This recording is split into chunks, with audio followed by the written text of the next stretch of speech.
with construction chaos, breathing dust, enduring years of road closures, and the scarcity of available parking, confronting unsanitary conditions, losing customers and revenue, all while the project they were promised still sits unfinished. They wouldn't let a project sit this long in any other part of this city. And for what it's worth, our elected official just happens to be the president of the LA City Council.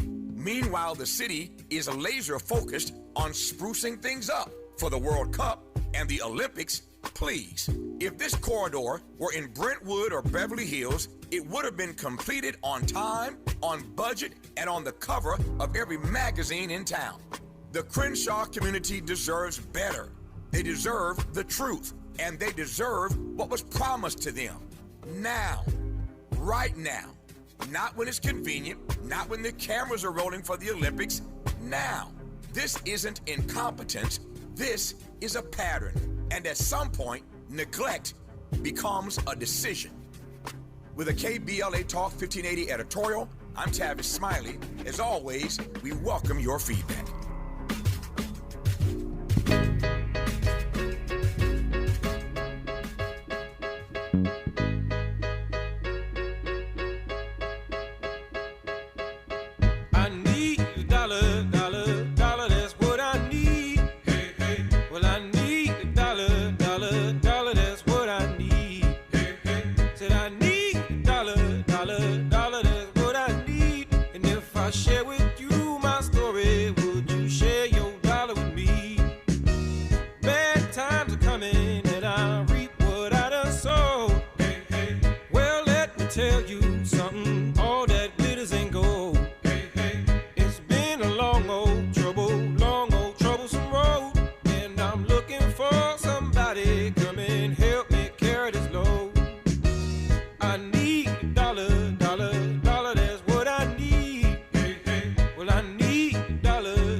KBLA Talk 1580. It's time for Freedmen Friday. We do this every Friday, second hour of the show. Why? Well, we do it because we can. We do it because we want to be part of the solution, being informed, feeling the momentum, understanding the importance, knowing who's moving how is part of how we get it done.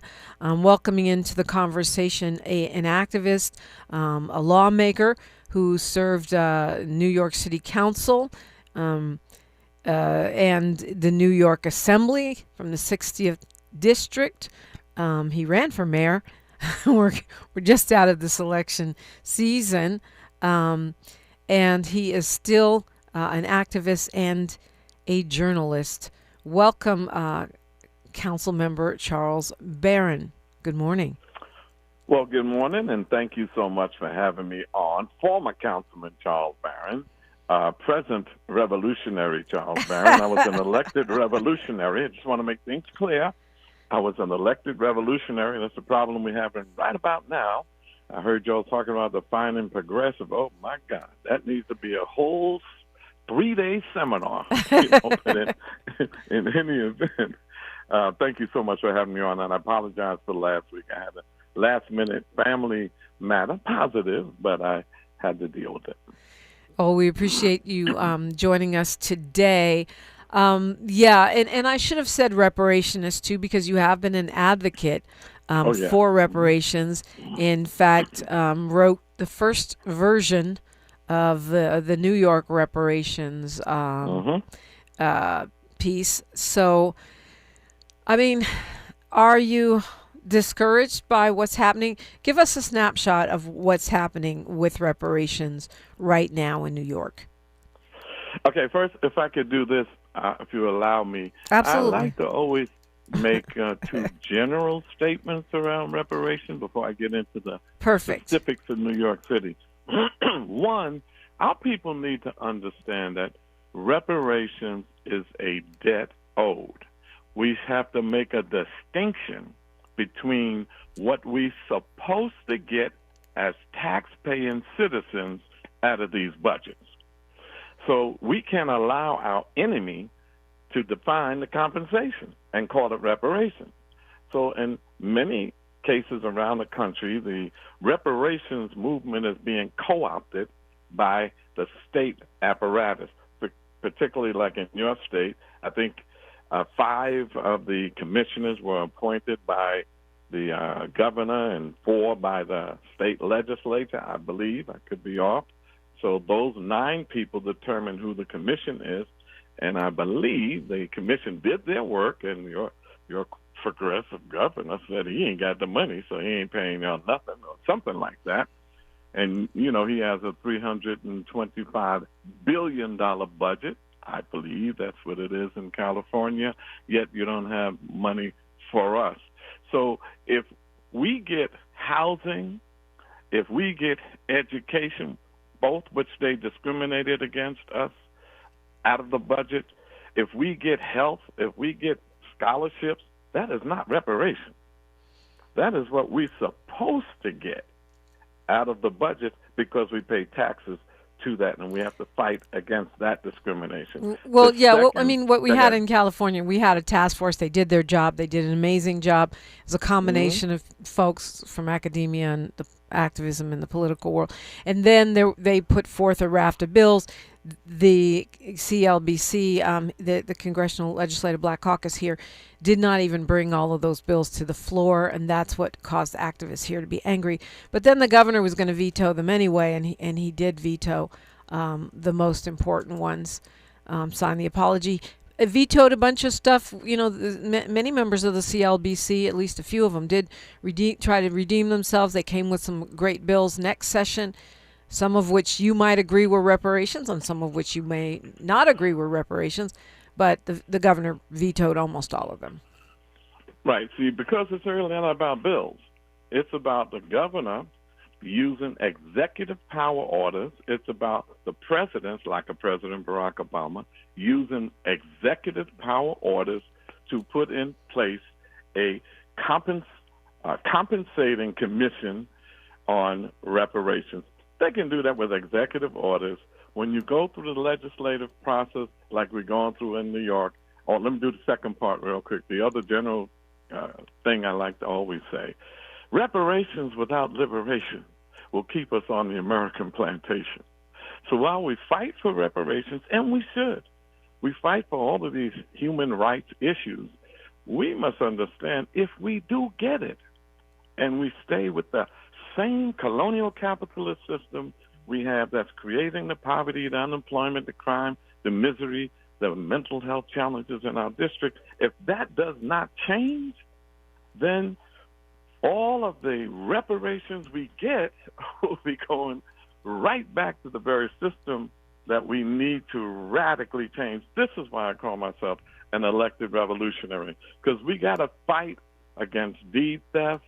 We got to fight against gutting the Voting Rights Acts. But those fights should be listed like this.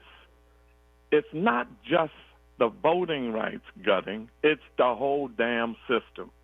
It's not just Trump, it's the whole damn system. So when you fight around these symptoms of a deeply rooted illness called colonial capitalism, you got to then get to the core, get to the root causes of our oppression, and that calls for a deeper struggle for power. So we try to organize around issues. Yes, we have to. That's the, in the meantime, strategy, but also organize for power. And that is getting power with elected revolutionaries, elected radicals, independent people, not these fake socialists, not these folks talking about they're progressive. And I'll get into Zoran so y'all can see the real deal in a minute.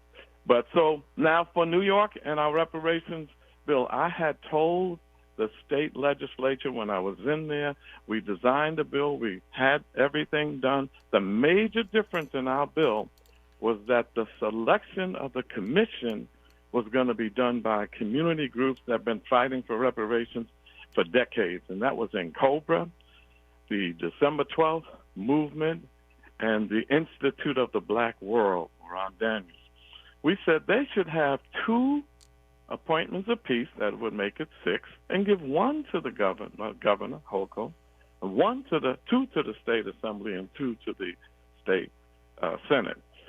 That would give them 5. And the reason why it was important for us to have the majority appointments to the commission on the front side, because on the back side, when you finish all of that, it goes to the state legislature for final approval. When you finish all the work, it then goes to the governor, who has to sign off on it, just as you were saying with these bills.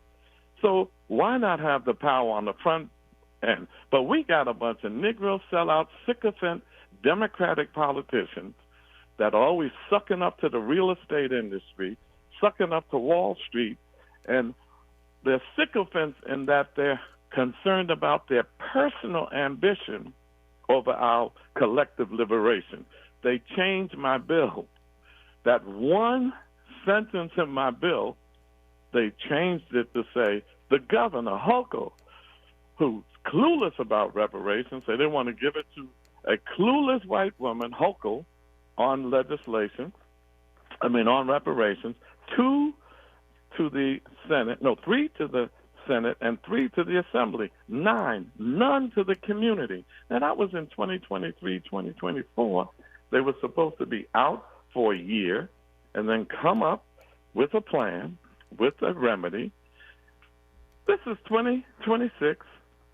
They said they needed more time because they didn't want to come up with something during the election process. So they said 2027.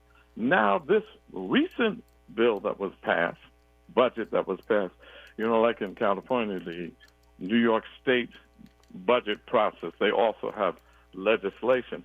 They pushed it back to 2029. This is why I didn't want the electeds appointing the majority, the commission. So nothing's happening with that on the state level. On the city level, some things are moving. I want to talk more about all of the things you've said.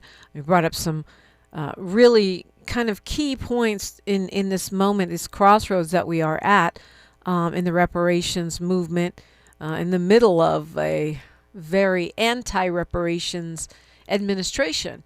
You're listening to Freedmen Friday on KBLA Talk 1580.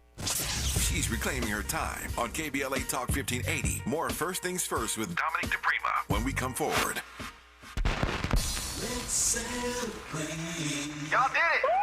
Loving each other, needing each other. Hey, Los Angeles. KBLA Talk 1580 is turning 5, and we're celebrating in a big way. Oh my God! Join us Friday, June 19th, Juneteenth, 4 to 7 p.m. at the Beehive for our 5th anniversary bash and Juneteenth celebration. We're talking surprise celebrity guests, a special presentation, and a major announcement you will not want to miss. I can't wait to hear it. Plus, live music, dancing, games, and enough food and drink to keep the party going. Yeah, that's what I'm talking about. Of course, you're welcome to bring your own picnic basket, blanket, and lawn chair. And the best part, it's completely free. But here's the thing. You've got to sign up in advance. Space is limited, so don't wait. Head to KBLA1580.com right now and lock in your spot. Friday, June 19th, The Beehive, KBLA Talk 1580. 5 years strong, and we're just getting started. Happy anniversary, KBLA! Yeah, man!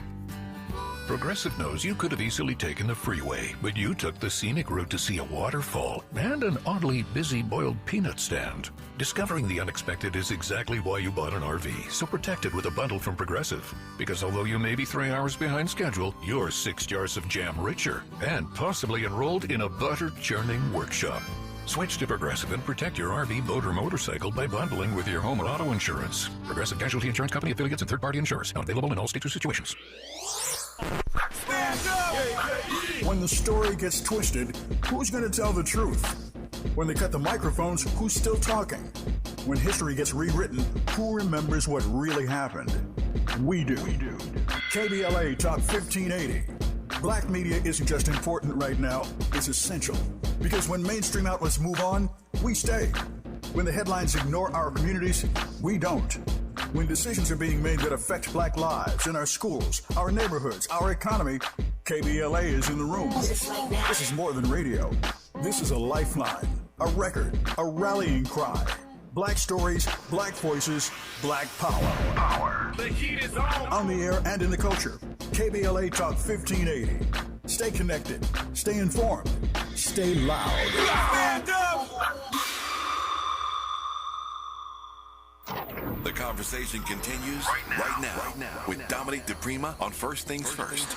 Yeah, man, there's a lot to unpack in what revolutionary, as he corrected me, revolutionary, former elected, current activist Charles Barron is saying about how, the national landscape of reparations and also what's happening in New York City. So nationally, you mentioned the co-opting of reparations. I remember, because I've been talking about this since the 1990s, when Mr. Dick Gregory used to speak on it on my shows, that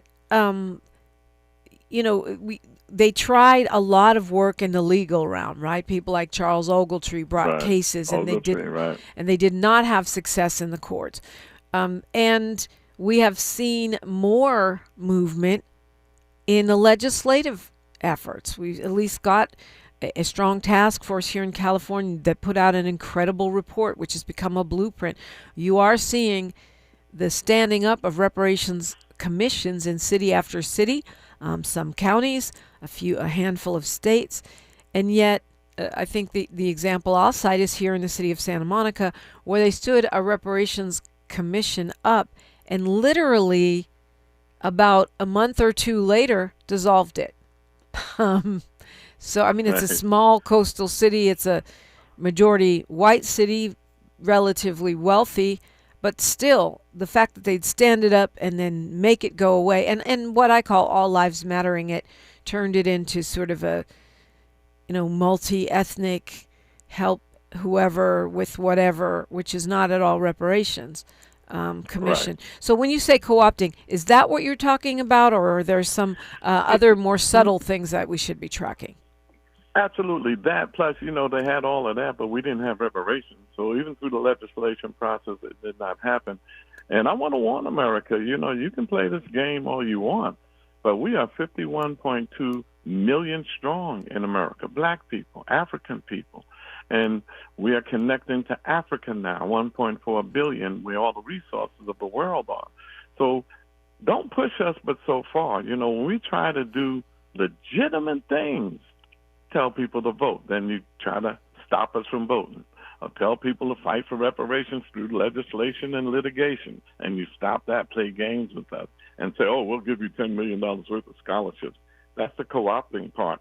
So the reparations movement, years ago, you remember Belinda Sutton, 1783, she went into the courts and she fought for reparations for her and her daughter, and she got some. You remember Tunis Campbell, talking about the Freedmen's Bureau, Tunis Campbell right after the liberation, so-called, freedom of slaves in 1865, even though we went from the plantation to the penitentiary. That's the 13th Amendment. But even then, we were given land in the Sea Islands, and Tunis Campbell took 500 of us there, and 1,000 more came, and they built their own government. And then Andrew Jackson, the racist cracker president, came and took it back. So some things were, as a matter of fact, they gave them some acreage, didn't give them the mules, but that's where the whole 40 acres and a mule came from. So some things happened historically, of course, Callie House, remember her, and I think it was 1898, she fought for compensation for us for our pension. She wasn't even trying to calculate the hours of labor. She said just the pension, pay us a pension. So some things have happened, but nothing has happened in the 21st century when we have more than we've ever had. And that's why we got to look at power. Power is the great equalizer. When you just fight against racism and not against colonial capitalism and for power, you're fighting for inclusion and parity, equalization in a system that'll never let you in until we unite and do the things that we must do. So while I'm saying it's been co-opted, but I am optimistic that it will happen. It's going to happen when they shut all these doors for us getting it, and we decide as 51 million people, 50 million people, at least half of us or even a quarter of us are going to get our reparations by any means necessary. You will get it then. When you say get reparations, you're talking about cash reparations? That's up to us. It could be cash. It could be land. It could be no taxation without reparations. They said no taxation without representation and started this place. Well, why don't we say no taxation without reparations? Since you're having trouble trying to figure out how we can get it out of budgets, well, we shouldn't pay taxes into a budget that owes us a debt. Some say $4 trillion, some say $6 trillion. You owe us a debt. No taxation. So it could be cash, it could be land, it could be health care, it could be any number of ways that we define it. You can't let your enemy determine the compensation. They can't tell us, like in New York, Hochul said, no, I'm not dealing with cash. Who the hell you think you are? You're not dealing with cash. You know, it's not up to you. So we have cash that we put into this system by way of taxation. So we should say that we want this. And don't let people separate us by arguing over how the compensation should look. First of all, there ain't nobody giving you nothing. You're arguing over something that no system has committed to give you, and you're arguing about what form it should take. I say people have been injured, and compensation is due. And we will get together in our people's commissions to determine, one, who's eligible to receive it, all of this divisiveness about just us and Africans and not from the Caribbean, not from Africa. That's divisive. We should determine that who should receive it, how much, and what form it should be. That's up to us, not to argue with each other, but to say, hey, let's do this for now. Yeah.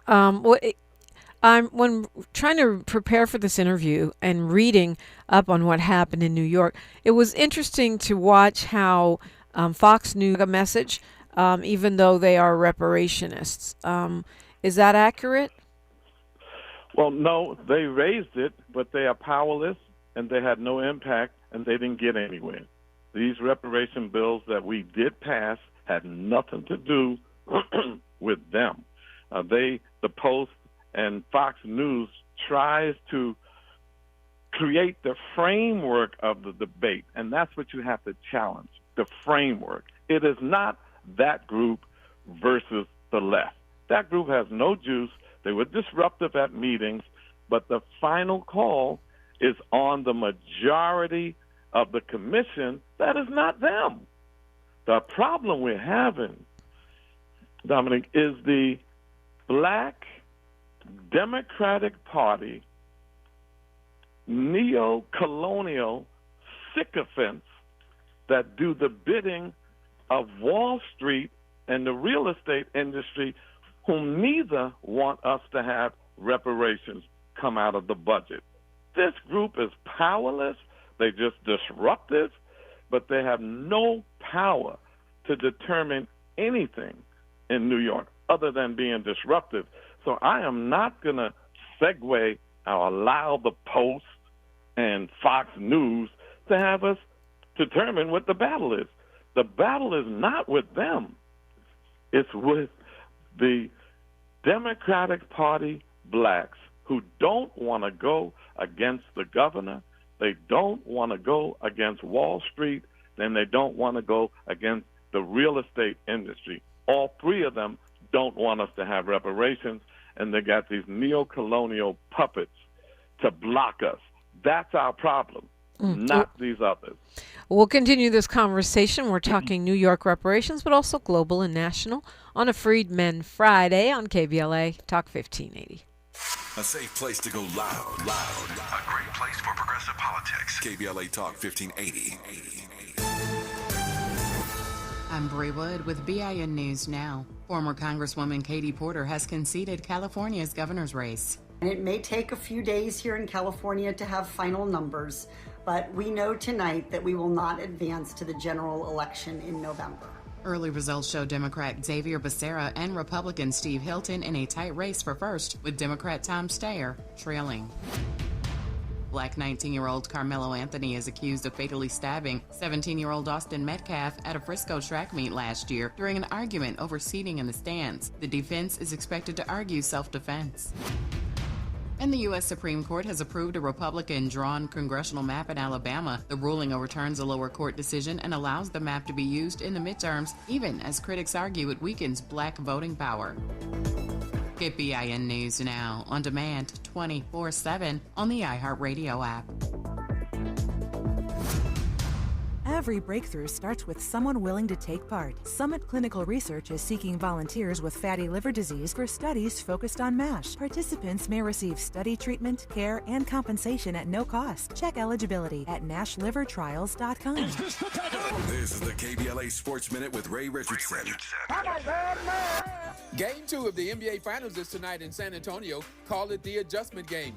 Coaching staffs with the New York Knicks and San Antonio Spurs have had almost 48 hours to make changes after the Knicks took Game 1.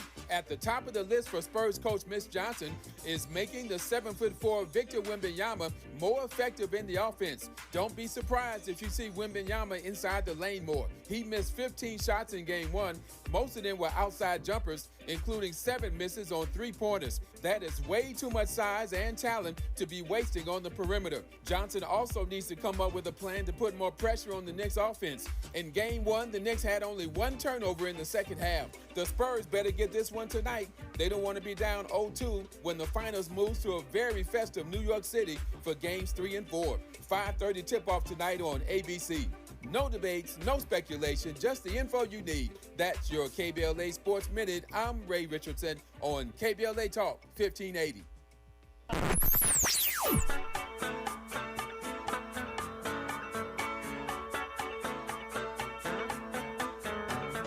This is KBLA Talk 1580. Talk radio that's music to your ears. We're unapologetically progressive. KBLA Talk 1580. For communities impacted by the war on drugs, cannabis legalization was supposed to create opportunity. But too often, people entered the industry without the information they needed to succeed. This Thursday, LA County Office of Cannabis Management and Life Development University are bringing together professionals from the cannabis industry for a free educational workshop focused on retail, delivery, and testing. You'll hear from people doing the work every day, not consultants, not influencers, but professionals who understand the opportunities and challenges firsthand. If you've ever been curious about cannabis careers, business opportunities, or how the legal market actually works, this is your chance to ask questions and get real answers. Join them Thursday, June 4th, 7 p.m. at the Beehive in South Los Angeles. Free admission, limited seating. Register today at lacountycannabised.org or call 323-747-6728. That's 323-747-6728. Small businesses are the heart of America. But you don't have to go it alone. As the nation's largest nonprofit resource of expert business mentoring, SCORE has helped millions of entrepreneurs build their businesses for free. Get the connections, education, and guidance you need with SCORE. We're ready to help. Find a mentor today at score.org.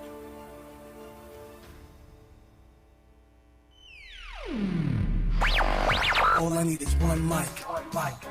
With the KBLA Talk 1580 editorial, I'm James Farr. $2.5 billion. Governor Gavin Newsom said it was there for fire survivors in Altadena and the Palisades. No strings attached. That was the promise. But the burning question is, where's it at? 18 months later, an NBC4 investigation came back with the numbers.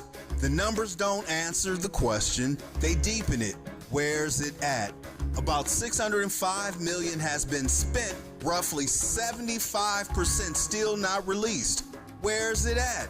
Roughly $14 million went to CHP overtime and ICE immigration protest response for crowd control. Not rebuilding homes, not rebuilding lives, but crowd control. Where's it at? Another $13 million went to the state health department for video campaigns while fire survivors waited. While families in Altadena are still trying to put their lives back together, still trying to get housed, this is the hope gap and it's real. Where's it at? Southern California Edison is still in court, still fighting liability tied to the Eaton fire, still not accountable. Where's it at? 18 months later, Governor Newsom, where's it at? Because the truth is free, but the lie can be very expensive. And right now, fire survivors want to know what happened to no strings attached. And I've been saying on this mic for the past 18 months, somebody or somebodies didn't do their job. Now it's documented. Governor Newsom, listen closely. You didn't do your job. You didn't keep your promise. You held up the bill. Now stop holding up the money. You said no strings attached. Instead, you played on the people's heartstrings. Where's it at? See, Governor Newsom, even at the French Laundry, if it don't come out in the wash, it's sure enough gonna come out in the rinse, and the rinse cycle is here. With the KBLA Talk 1580 editorial, I'm James Farr, and as always, we welcome your feedback. This is KBLA Talk 1580, where hate loses and love wins. It does, and sometimes the battle for love to win is pretty tough these days. We're talking reparations, though. Right now, it's a Freedmen Friday. I call it that because that's what we were designated after the Civil War. That's the status to me of the Freedmen's Bureau. That is the status under which this debt is owed. That's how I see it, and also it kind of goes with Friday. It's not so much to take a position of one group versus another group. All comers, all organizations, all theories, all people working for and against reparations are welcome here, because we need to understand what is going on and where we are.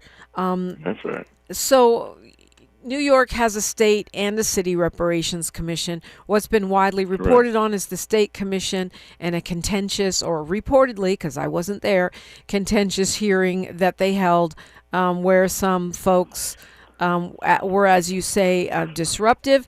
But the bottom line is that the statewide reparations effort has been delayed right until 2029. And it's similar, I think, to what happened here in California, because Governor Newsom, what he did sign was a study. So, and he gave that study to universities, but we have already had a study, so we don't really need another study. So it's really, it feels like kicking the can down the road because these politicians feel it's toxic for their political futures. You are so accurate and correct. It is not that disruptive group. It's the governor. It's the head of the state assembly, Carl Hastie, a black man. It is the head of the Senate, Andrea Stewart Cousins, a black woman. That's what's holding it up. No disruptive group. Yeah, they were disruptive at the hearings, but it had zero impact.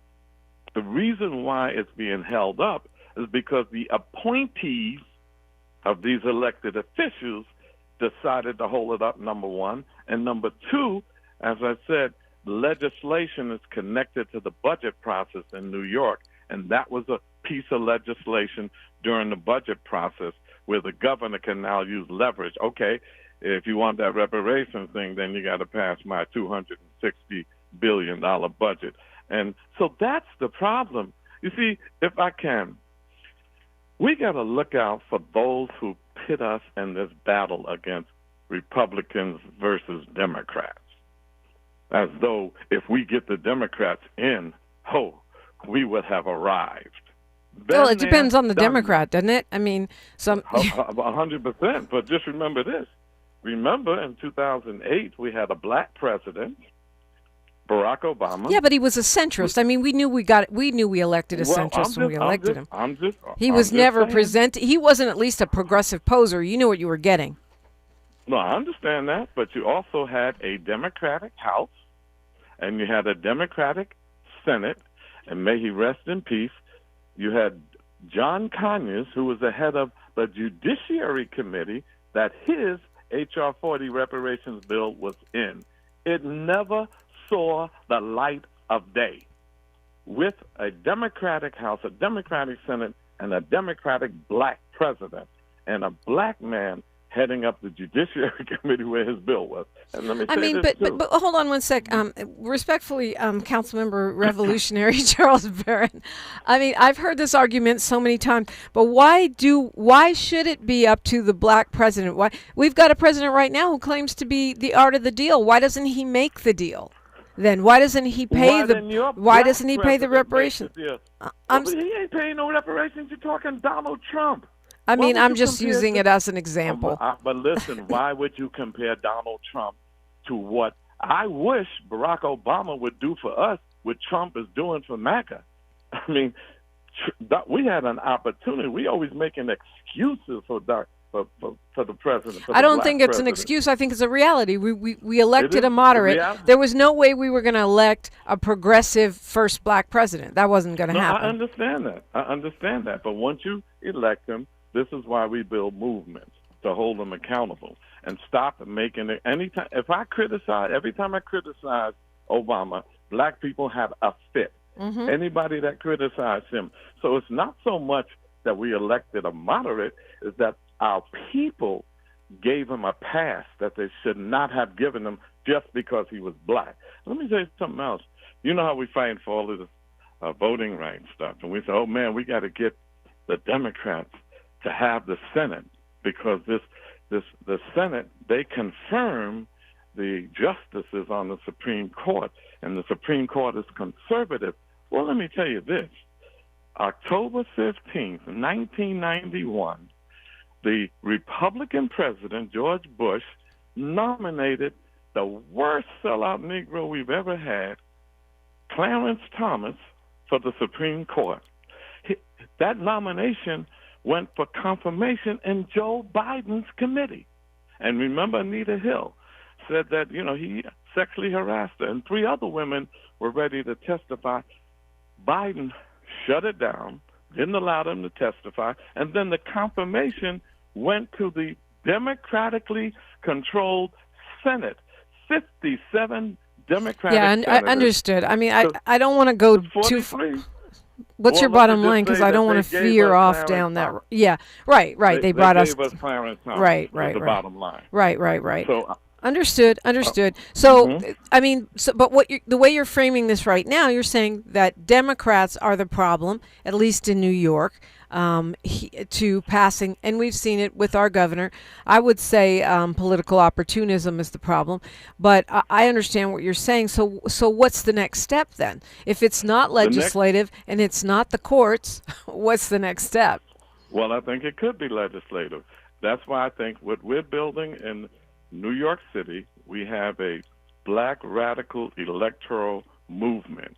I believe all politics are local, and I believe that the power of the city councils and the power of the state assemblies, they have the power to draw redistricting lines. Each state draws the lines, not the government. Mm-hmm. They have the power to pass budgets that have reparations in it. We're in New York City, 8.6 million people, 2 million are black, 2.3 million are Latino, and 1 million are Asians. Whites are minorities. And the same thing with the 51 members of the city council. 30, 40, 50, 60 some odd percent of them are so-called people of color, black, Latino, and Asian. It's about power, my sister. And the power is in the hands of the people that are in the majority in New York City. So we have to build like my wife and I did. We stopped complaining.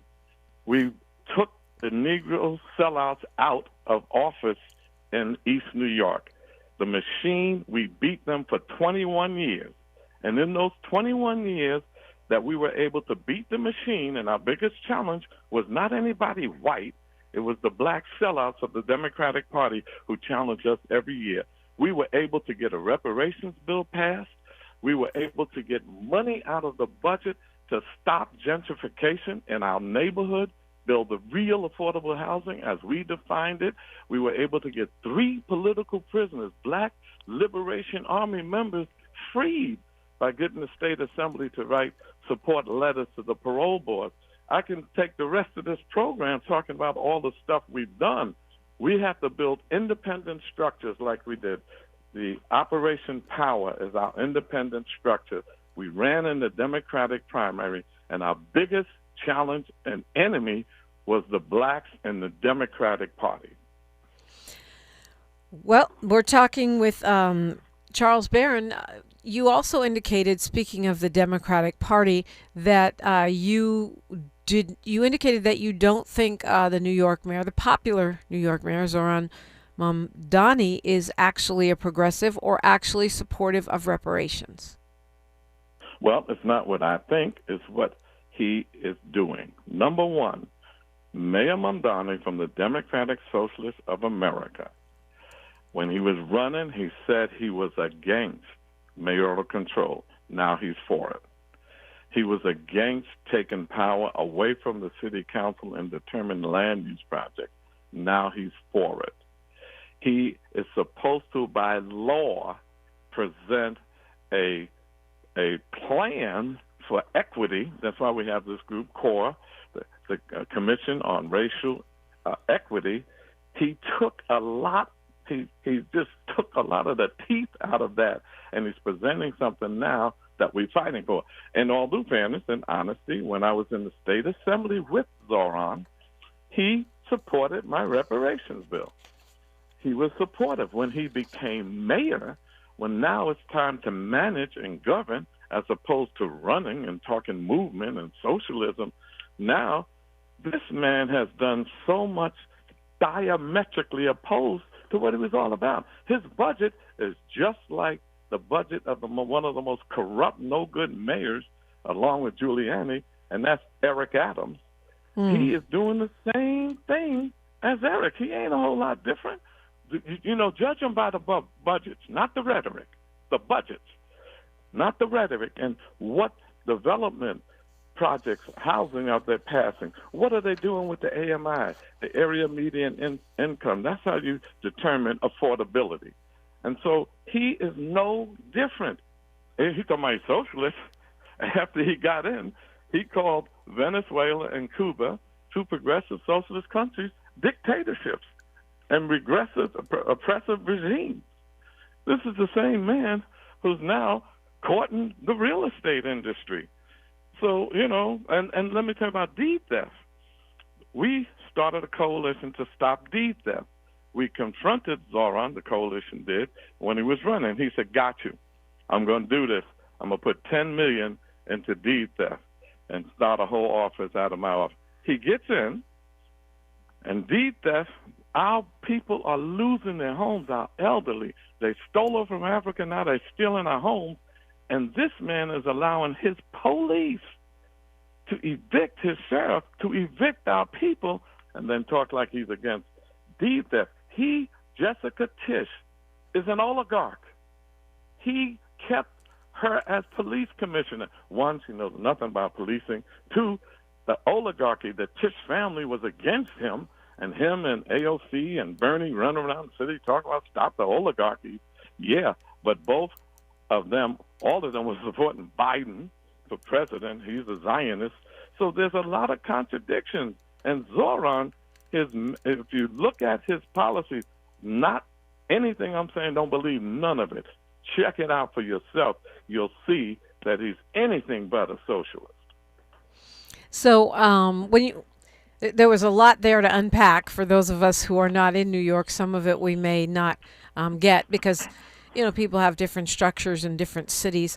But of course, we're specifically addressing reparations here. So when we come forward, I want to look at get your thoughts on the state of the city reparations effort there in New York. We'll continue when we come forward on KBLA Talk 1580.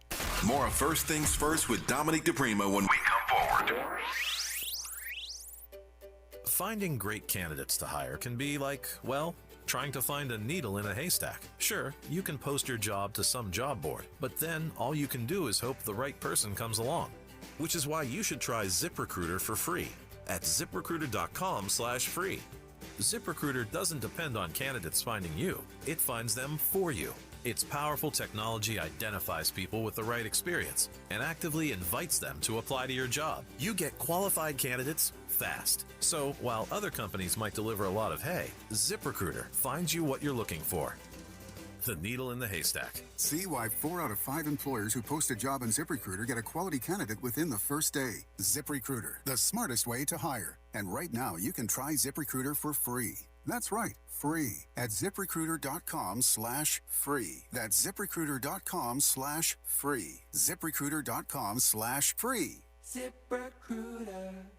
LADWP customers get rebates up to $1,500 when you install a qualified electric vehicle charger at your home. It's like having a gas station in your garage. Get extra savings when you combine LADWP rebates with federal tax credits on chargers installed before June 30th. Visit LADWP.com/EV today and start saving. That's LADWP.com/EV.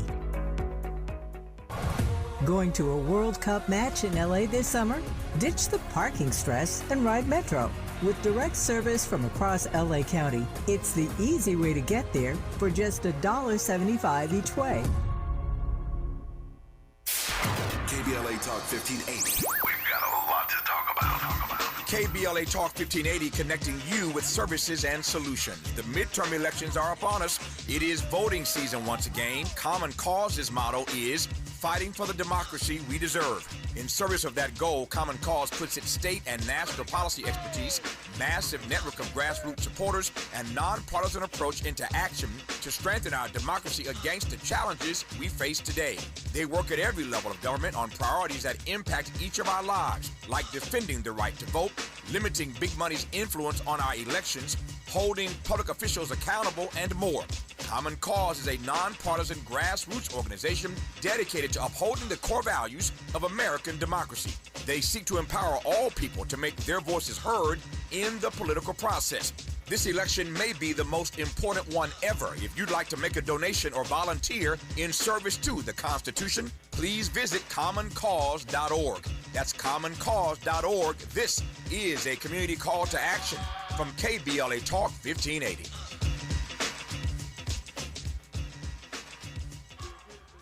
Find a righteous rage and don't be afraid to say what you see. We're KBLA Talk 1580. We're talking with Charles Barron. He is a longtime activist, calls himself a revolutionary, elected revolutionary, and is still very active, but also a reparationist.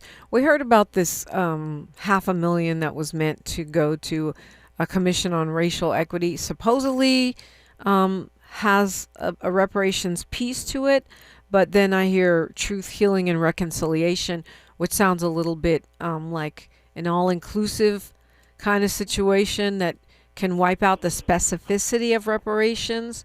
What is happening? Well, CORE, the Commission on Racial Equity, has been put in place for a while now, and Linda Ciccani is the commissioner of that, executive director, and Tyreek Washington is a consultant activist who works with her. They have been having hearings and talking about Mamdani adhering to the law. The law requires every mayor to come up with an equity plan.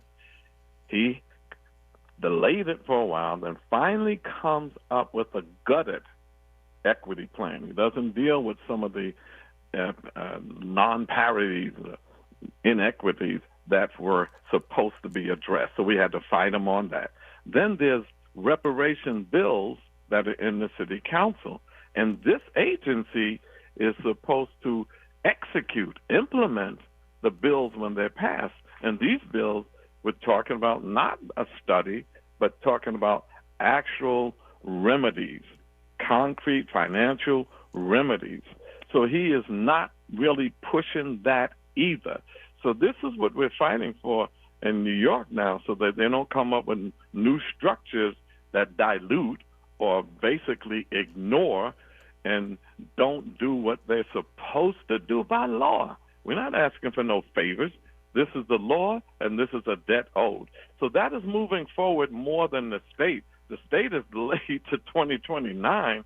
At least now we're moving forward, and I can't say that this I know for a fact, but from reliable sources and from his behavior, they're trying to remove Linda Tachani because they don't have any control over him. They, meaning Zoran and his administration, and they want to put somebody else in there that they have more control over because Linda's standing up to them and making them do the right thing. And this is the only reason why between Linda and Tariq that we're still in this battle for reparations and for an equity plan on the city level.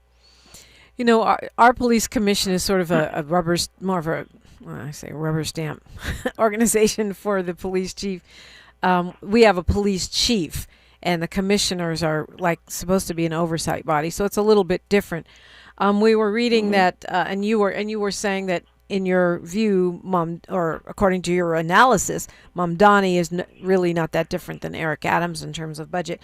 I guess when the national news headline was that Edwin Raymond was going to be the new sheriff, there was some hope there that meant, perhaps a more pro-black or not anti-black approach, I should say, in other areas like reparations as well. It sounds like you don't see it that way. No, not at all. Come on, black faces in high places doesn't mean black power, doesn't even mean black equity, because these are hand-picked Negroes that they can control. So if we have a black sheriff, and we do, why are they evicting our elderly people with fraudulent deed theft? And why wouldn't he put a moratorium on? We're calling for Governor Hochul and for the mayor to put a moratorium on evictions, especially those that are suspicious of deed theft, and not have these people moved out. Zoran could have stopped it. His sheriff could have stopped it. They didn't. And at the other side of his mouth, he has an office of deed theft that he said he was going to put $10 million in. He winds up putting $500,000 in and hires a person to run it, one person that nobody likes, and he's getting half of the money for his salary. This is the reality. And this is why I don't want to just only talk about problems, but the solution to that is that we got to build in every place where we are the majority in the community. We need to have an independent black move. Don't have to be as radical and revolutionary as I am, but at least be independent from the Democratic Party. Even if you run in the Democratic primary like we did, we have an independent structure. We don't take money from them. We don't go to their meetings. We don't need them to get on the ballot. We know how to do that. We don't need them to do our mailing strategy, our get out the vote action. We beat the most powerful Democratic organization in the country, Kings County Democratic Organization in Brooklyn, New York. We beat them for 21 years with less money and less people. So organize. Yes. Organize independently. And we only have 60 seconds here, so let me turn over the mic to you if you want to tell people how to reach you or what you would like to leave us with this morning, Charles Barron. Well, I want to leave you with a big thank you, Dominic, for allowing me to have this kind of conversation. I can be reached on my email, Charles Barron, CHARLES, B as in brave, ARRON as in nation, OP as in Operation Power, Charles Barron OP @gmail.com. And if you want to listen to my wife and I, by the way, my queen was in the same assembly and same council we fought for years together. And we can be listened to on WBAI every Friday from 5 to 6 and on Black Power Media every Thursday from 7 to 8 Eastern Standard Time. And I have a book out called Speaking Truth to Power that you can get online with Barnes & Noble. Oh, I got to go get that and read it, and then perhaps you can come back and we can talk about the book. I would love that. Oh, I'd appreciate that very much. You have a very progressive program. Your voice is sorely needed. Thank you so much. Charles Barron, thank you for spending the hour with us. And we've got the phone lines opened. We've got a special treat for you next hour on KBLA Talk 1580. KBLA 1580 Santa Monica. I'm Bree Wood with BIN News Now. Former Congresswoman Katie Porter has conceded California's governor's race. And it may take a few days here in California to have final numbers, but we know tonight that we will not advance to the general election in November. Early results show Democrat Xavier Becerra and Republican Steve Hilton in a tight race for first, with Democrat Tom Steyer trailing. Black 19-year-old Carmelo Anthony is accused of fatally stabbing 17-year-old Austin Metcalf at a Frisco track meet last year during an argument over seating in the stands. The defense is expected to argue self-defense. And the U.S. Supreme Court has approved a Republican-drawn congressional map in Alabama. The ruling overturns a lower court decision and allows the map to be used in the midterms, even as critics argue it weakens black voting power. Get BIN News Now on demand 24/7 on the iHeartRadio app. Every breakthrough starts with someone willing to take part. Summit Clinical Research is seeking volunteers with fatty liver disease for studies focused on MASH. Participants may receive study treatment, care, and compensation at no cost. Check eligibility at NASHlivertrials.com. This is the KBLA Sports Minute with Ray Richardson. Game 2 of the NBA Finals is tonight in San Antonio. Call it the adjustment game. Coaching staffs with the New York Knicks and San Antonio Spurs have had almost 48 hours to make changes after the Knicks took Game 1. At the top of the list for Spurs coach Mitch Johnson is making the 7'4" Victor Wembanyama more effective in the offense. Don't be surprised if you see Wembanyama inside the lane more. He missed 15 shots in Game 1. Most of them were outside jumpers, including 7 misses on 3-pointers. That is way too much size and talent to be wasting on the perimeter. Johnson also needs to come up with a plan to put more pressure on the Knicks offense. In Game 1, the Knicks had only 1 turnover in the second half. The Spurs better get this one tonight. They don't want to be down 0-2 when the finals moves to a very festive New York City for Games 3 and 4. 5:30 tip-off tonight on ABC. No debates, no speculation, just the info you need. That's your KBLA Sports Minute. I'm Ray Richardson on KBLA Talk 1580. All I need is one mic. With a KBLA Talk 1580 editorial, I'm Tavis Smiley. It's high time that we say the quiet part out loud about what we consider a disgrace, an absolute disgrace to the people of South Los Angeles. Destination Crenshaw, or as I call it, Procrastination Crenshaw, was supposed to be a 1.3-mile celebration of Black Los Angeles. Pocket parks, commissioned art, a cultural corridor along Crenshaw Boulevard, stretching from our studios in Leimert Park down to Nipsey Hussle Square. It was set to complete in 2022. That's right, 2022. We are now in 2026, and the Crenshaw community is still waiting.